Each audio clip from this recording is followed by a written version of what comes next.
అందరికీ నమస్కారం. శ్రీనివాస్ చెప్పే కథలకు మీ అందరికీ స్వాగతం. ఇప్పుడు మనం వినబోయే కథ ఆ ఒక్కటి అడక్కు. రచన ఎండమూరి వీరేంద్రనాథ్ గారు. మరి కథలోకి వెళ్దామా? రాత్రి 8 అయింది. దూరంగా కొండ మీద మంచు కురవటం మసగ్గా కనపడుతోంది. వచ్చిన దారి పాములాగా చీకట్లో కలిసిపోతోంది. చలి వణికిస్తోంది. సిమ్లా మత్తుగా నిద్రపోవటానికి ఉపక్రమించబోతోంది. కారుని ఆక్లాండ్ స్కూల్ పక్కన ఆపాడు రవి. హ్యాండ్ బ్రేక్ లాగి కింద కొంగి చక్రం కింద రాయి పెట్టాడు. జారిపోతే కింద కొండల్లోకే. కూలీ సాబ్. రావు తల ఊపి వెనక్గా వెళ్ళి డిక్కీ తెరిచి 2 సూట్ కేసులు వాడికిచ్చాడు. సుమిత్ర కారు ముందు సీట్లో కూర్చుని అంతా చూస్తోంది. ఆమె కోపంగా ఉందని అతడికి తెలియాలని, ఆమె తాపత్రయపడుతుందని అతడికి తెలుసునని ఆమెకు తెలుసు. అయినా బింకంగానే ఉంది. బింకమేమిటి, నిజంగానే ఒళ్ళు మండిపోతోంది ఆమెకి. ఢిల్లీ ఎయిర్పోర్ట్లో అది జరిగినప్పటి నుంచి ఈ గొడవ ప్రారంభమైంది. ఆ ఊళ్ళో ఉన్న 2 రోజులు రావుకి ఉపవాసమే. రావు కిటికీలోంచి చూసి దిగు అన్నాడు. కారు ఇక ఊళ్ళోకి వెళ్ళదు, ఇక్కడి నుంచి నడిచే వెళ్ళాలి అన్నాడు. ఆమె దిగి కారు డోరు అతని మొహం మీద చప్పుడయ్యేలా దడేలిన వేసింది. అదిరిపడి దాన్ని పైకి కనిపించకుండా షాల్ ఆమె భుజాల మీద సర్దుతూ, బాగా చలిగా ఉంది కదూ అన్నాడు. ఆమె అతడి చెయ్యి విదిలించి ముందుకు నడిచింది కూలీ వెనగ్గా. రావు ఆగి జేబులోంచి సిగరెట్ తీసి వెలిగించుకుని ఓ క్షణం అలాగే నిలబడ్డాడు. లాభం లేదు. ఈ సిమ్లా ట్రిప్పు చాలా బేవార్స్గా ముగియబోతోంది. అతను తలెత్తి చూశాడు. ఆకాశం కొద్దిగా మేఘావృతం అయి ఉంది. ఓ కొండ అంచుల్లో ఇళ్లపైన కప్పుల మీద మంచు తెల్లటి కుచ్చు టోపీలా ఉంది. నల్లటి చెట్ల మీద తెలుపు గుర్తు తెలియని చిత్రకారుడి అబ్స్ట్రాక్ట్ పెయింటింగ్లా ఉంది. దూరంగా కొండ వంపులో ఓ 20 ఏళ్ల కుర్రాడు, 18 ఏళ్ల అమ్మాయి చాలా దగ్గరగా ఒకళ్ళ చేతుల్లో ఒకళ్ళు పాల్ అండ్ మిక్స్చర్లా నడిచి వెళుతున్నారు. రావుకి తన మీద తనకే జాలేసింది. తొందరగా సుమిత్రను మంచి చేసుకోకపోతే 2000 గంగలో పోసినట్టే. ముందు కూలి సునాయాసంగా పైకెక్కుతున్నాడు. సుమిత్ర వెనకే నడుస్తోంది. ఆమె పచ్చటి షాల్ ఎర్రటి చీర పైన నల్లని చీకట్లో తెల్లటి మంచు బ్యాక్గ్రౌండ్లో అందంగా ఉంది. సన్నటి నడుము మీద నుంచి కిందకి జారిన చీర హిమాలయాల్లో మందాకిని, బలమైన కోరిక, మనస్సులో సముద్ర కెరటం. హోటల్ బ్రైట్ రిసెప్షన్ క్లర్క్ నిద్రలోకి జోగుతున్నాడు. అలికిడికి కళ్ళు తెరిచాడు. Mrs and mister Rao reservation. Clerk ఒకసారి తలెత్తి ఇద్దరి వైపు చూసి రిజిస్టర్ చూసి పెన్తో రాశాడు. రావు సంతకం పెట్టి కారిడార్లోకి నడిచాడు. బాయ్ రూమ్ తలుపు తెరిచాడు. డబుల్ రూమ్, ఒక మూల ఫ్లవర్ వ్యాజ్, బల్ల మీద ఫోన్, 2 పక్కలు గార్డెన్ చైరు, స్క్రింబ్లింగ్ ప్యాడ్తో సహా. అతడు సంతృప్తిగా తల పంకించాడు. సుమిత్ర సూట్ కేసులోంచి చీర తీసుకుని బాత్రూంలోకి వెళ్ళింది. అతడికి మాత్రం 160 మైళ్ళు డ్రైవ్ చేసిన అలసటగా లేదు. Fresh as roses. సుమిత్ర ఉడుక్కోవడానికి ఉన్న శతకోటి కారణాల్లో ఇదొకటి. ఆమె పక్కన అతడు తమ్ముళ్ళా ఉంటాడు. అతడు బూట్లు విప్పి మంచం కిందకు తోసి కిటికీ తలుపులు తెరిచి ఒక్క క్షణం ఏదో అపురూపమైన దృశ్యాన్ని చూస్తున్నట్టు అలాగే ఉండిపోయాడు. ఎత్తైన కొండ ఛాయలో మెలికలు చుట్టుకుని నిద్రపోతున్న కొండ చిలవలా ఉంది సిమ్లా. భూమిలో బాణాలు పాతినట్లుగా చెట్లు. తలుపు చప్పుడైంది. బాత్రూంలోంచి సుమిత్ర వచ్చింది. మెల్లగా వచ్చి వెనగ్గా భుజం మీద తలాంచి కిటికీలోంచి బయటికి చుట్టం అందమైన అనుభూతి. అతడు ఊపిరి బిగబట్టాడు. ఆమె అడుగుల చప్పుడు దగ్గర అవ్వలేదు. పక్క మీద వాలి ఫిలింఫేర్ తీసి చదవటం ప్రారంభించింది. అతడు కనుకొలకల్లోంచి ఆమెను చూశాడు. మంచు కప్పిన పర్వతంలాగా మోకాలి మీద నుంచి కిందకు జారిన షిఫాన్ చీర కేవలం తనని కవ్వించటం కోసమే. అతడు దగ్గరగా వెళ్ళి చెయ్యి మీద వేసి సుమిత్ర అన్నాడు. చెయ్యి విదిలించి కొట్టింది. అతడికి నవ్వొచ్చింది. ఎందుకింత పంతం చెప్పు? మీకు మాత్రం ఎందుకు అంత పంతం? నాకేం పంతం లేదు. అయితే మరెందుకు చెప్పకూడదు? ఆ తలుచుకుంటేనే పొరలుగా నవ్వొచ్చింది అతడికి. అతడు నవ్వడం చూసి ఆమె మరింత ఉక్రోషపడి, అదిగో అదే మరి ఒళ్ళు మండుతుంది అంది. అతడు నవ్వటం మానేసి సరేలే నవ్వనులే అన్నాడు. అయితే చెప్పండి. మోచేతి మీద లేచి ఆత్రంగా కూర్చుంది. ఏం చెప్పను? అదే ఎయిర్పోర్ట్లో ఆ అమ్మాయి మీతో ఏమిటి అంది? ఏమీ లేదు. ఆమె విసురుగా ఒళ్ళోంచి తలగడ విసిరి కొట్టి మంచం మీద నుంచి లేచి కిటికీ దగ్గరికి వెళ్ళి నుంచుని బయటికి చూసింది.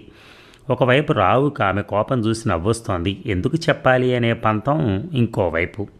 అసలు ఎయిర్పోర్ట్ అమ్మాయి ఎవరో తన ప్రాణం తీయటానికి తనను పిలిచినట్టుంది.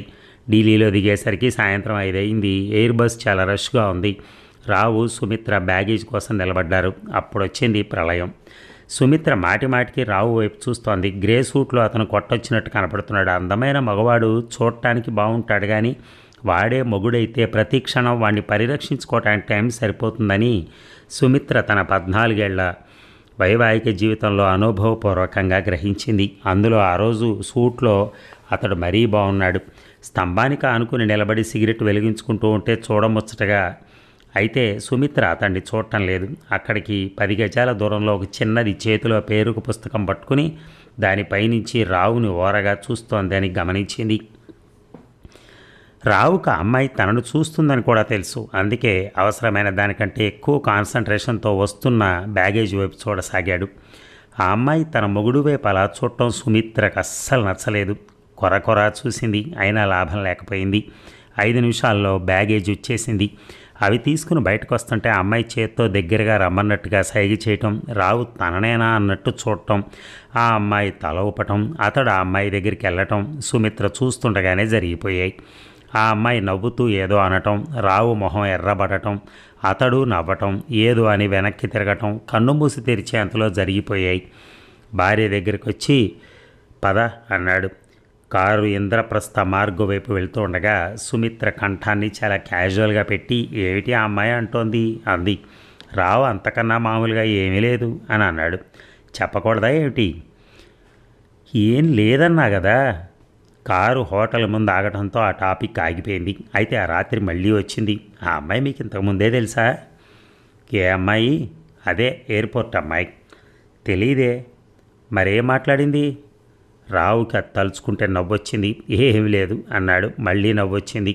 సుమిత్ర ఉక్రోషంతో చెప్పకూడదేమిటి పెద్ద అన్నది అతడు నవ్వు చూసి.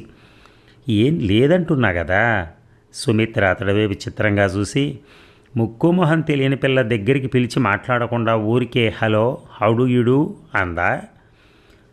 నేను అబద్ధం చెప్పనన్న విషయం నీకు తెలుసు కదా అన్నాడు. ఆ విషయం మాత్రం నిజం. రావు అబద్ధం చెప్పడు. పెళ్ళవగానే తన పూర్వ పరిచయాల గురించిన వివరాలన్నీ చెప్పేశాడు. సుమిత్రకు నచ్చిన గుణాల్లో అదొకటి. మీరు అబద్ధం చెప్పరు. ఆ అమ్మాయి మీకు అంతకుముందు తెలియదు. ఆ నిమిషం ఒప్పుకుంటాను ఆ విషయం. కానీ మరి ఆ అమ్మాయి మీతో ఏమంది? ఢిల్లీలో పలానా చోట ఉంటున్నాను, సాయంత్రం రండి అందగదు. కాదు. పోనీ హోటల్ దగ్గర వెయిట్ చేస్తూ ఉంటానందా? కాదు అన్నాడు నవ్వి. మరేమంది? లిఫ్ట్ ఇమ్మందా? చెక్ ఇన్ ఎక్కడో అడిగిందా? ఫ్లైట్ ఎంత ఆలస్యం అడిగిందా? అవేమీ కాదు. మరి? రావు చెప్పబోయాడు. అంతలో సిమ్లా బాగానే ఉంది, మీతో కంపెనీయే బాగాలేదు, నేను కొద్ది కాలం పుట్టింట్లో ఉండాలనుకుంటున్నాను అంది. నువ్వు చాలా చిన్న విషయాన్ని పెద్ద చేస్తున్నావు తెలుసా నీకు? చిన్న విషయమా? భర్తతో పరాయి స్త్రీ ఏం మాట్లాడిందో తెలుసుకోవాలనుకోవటం చిన్న విషయమా? దాన్ని మీరు దాచిపెట్టి పైగా అడిగితే నవ్వులాటగా తీసుకుంటారా? ఏ ఆ మాత్రం హక్కు లేదా నాకు? ఇంత చిన్న విషయాన్నే దాచిన వారు ఇంకా ఎంత పెద్ద పెద్ద విషయాలను దాస్తున్నారో. అదే నాతో ఎవరో అబ్బాయి అలా నవ్వుతూ మాట్లాడితే మీరు సహిస్తారా? చెప్పే వరకు ప్రాణం తీరు. ఒకవేళ చెప్పినా అది నిజమో కాదో అని అనుమానంతో వేధించరు మళ్ళీ. నేనేమి అలా మిమ్మల్ని ఏం చంపట్లేదే, సరదాగా అడిగాను. దానికి ఎంత రాద్ధాంతం దీనికి? పోనీ ఆ అమ్మాయి మీతో చెప్పింది నాతో చెప్పకూడదైతే చెప్పొద్దులేండి. కానీ భార్యాభర్తల మధ్య ఇలాంటి చిన్న చిన్న విషయాలే నెమ్మదిగా వాళ్ళని దూరం చేస్తాయని గ్రహించండి చాలు. రావు ఆమె వైపు నిదానంగా చూశాడు. ఆమె కళ్ళు వర్షించడానికి సిద్ధంగా ఉన్నాయి. 2 రోజుల నుంచి నిద్రలేనట్టుగా మొహం పీక్కుపోయింది. అతడికి ఒక్కసారిగా భార్య మీద అమితమైన జాలి పుట్టుకొచ్చింది. ఓకే అన్నాడు. చెప్తాను సరేనా? ఆమె తలెత్తి చూసింది. అతడు కాగితం పెన్ను తీసుకున్నాడు. చాలా సిల్లీగా నీకు అనిపించచ్చు, కానీ జరిగింది మాత్రం ఇది. మరి దీంట్లో ఆ అమ్మాయి అభిప్రాయం ఏమిటో నాకు తెలియదు. ఆమె ఊపిరి బిగబట్టి ఏమిటది అంది. నేను నోటితో చెప్పలేను. అతనికి నవ్వొస్తోంది మళ్ళీ. ఆ అమ్మాయి అన్నది తలుచుకుంటే చాలా నవ్వొస్తోంది. కాగితం మీద రాసిస్తాను చదువుకో, కానీ ఓ షరతు, జరిగింది జరిగినట్టు రాస్తాను, దాని మీద డిస్కషన్ అనవసరం. మీరేం చేశారు, మీరేం అనలేదా అనే ప్రశ్నలు అడగకూడదు, సరేనా? సుమిత్ర కూడా నవ్వింది. సరే, మీరు మీ పంతం వదులుకుని అది చెప్తే రాస్తే ఇక దాని గురించి ఏం అడగనని, మీరు వ్రాయగానే మీరు దాని విషయం మర్చిపోవచ్చని హామీ ఇస్తున్నాను. మనకు పుట్టబోయే పాపం ఎదొట్టు, సరేనా? రావు తలూపి బాత్రూంకి వెళ్ళాడు. షేవింగ్ మిర్రర్ కింద ఒత్తుబెట్టి ఆ అమ్మాయి తనతో అన్నది తను విన్నది వివరంగా రాశాడు. కాగితం అక్కడ పెట్టి రూమ్లోకి వచ్చాడు. సుమిత్ర అతన్నే చూస్తోంది. అతడు రాగానే లేచి నిలబడింది. అతడు తల ఊపాడు. ఆమె లోపలికి వెళ్ళబోయి అతడి దగ్గరగా ఆగింది. చటక్కున అతడి భుజాల మీద చేతులేసి really you are a nice hubby అని సుతారంగా ముద్దు పెట్టుకుని లోపలికి వెళ్ళింది. రావు ఊపిరి బిగబట్టి నిలబడ్డాడు. ఆమె లోపల నుంచి బయటకు వచ్చే క్షణం కోసం, ఆమె ముఖ కవళికలు చూడటం కోసం. నిమిషం తర్వాత తలుపు దగ్గర అలికిడి వినిపించింది. ఆమె వస్తోంది. అతడు టెన్షన్తో ఆమె వైపు చూశాడు. కానీ ఆమె మొహం నిరాశతో పాలిపోయి ఉంది. నీకు బుద్ధి లేదు రావు అంది. అతడు తెల్లబోయి ఏ అన్నాడు. కాగితం మీద ఒత్తు పెట్టద్దా, అందులోనూ బాత్రూంలో? రావు చప్పున వంగి పక్కకు చూశాడు. అతడు రాసిన కాగితం గాలికి ఎగిరి బాత్ టబ్లో నిండుగా పట్టిన నీళ్ల మీద పడవలా తేలుతోంది. రావు ఆమె వైపు నిజాయితీగా చూశాడు. నేను నిజంగా వ్రాశాను అన్నాడు. చూశాను అంది. అక్షరాలు ఉన్నాయి కానీ అల్లుకుపోయినాయి. పోన్లే నేనే చెప్తాను. అసలు ఏం జరిగిందంటే చెప్పబోయాడు. వద్దు అంది సుమత్ర. ఆ విషయం ఇక మాట్లాడనని పాపం మీద ఒట్టు పెట్టుకున్నాక. అదండి కథ. ఈ కథ ఆంధ్రప్రభలో 1970లో ప్రచురితమైంది. చివరికి ఆ రకంగా అతను బయటపడి ఉంటాడు. Thank you.